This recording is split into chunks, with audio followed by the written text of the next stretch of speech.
প্রত্যেকটা মেয়েই নিজের পরিবারের প্রত্যেকটা মানুষের কথা ভাবতে ভাবতেই নিজের শখ আহ্লাদ সমস্ত কিছুই বিসর্জন দিয়ে দেয়। নিজের যে শখগুলো থাকে সেগুলো আর পূরণ করতে পারে না। আমি নিজেই কখনো কখনো ভাবি যে আমি কি আমার শখ আহ্লাদগুলো আদৌ পূরণ করতে পারবো। কখনো ভাবি যে থাক, এখন থাক, পরে করব।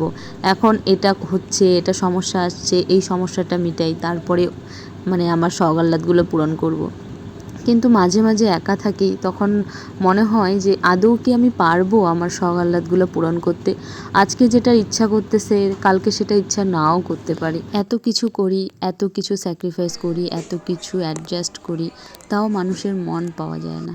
সত্যি রে, মানুষ এত বেইমান, এত মানে কি বলবো, তাকে আর কোনোভাবেই সম্বোধনা দেওয়া যাচ্ছে না যে কীভাবে তাকে আমি বলবো।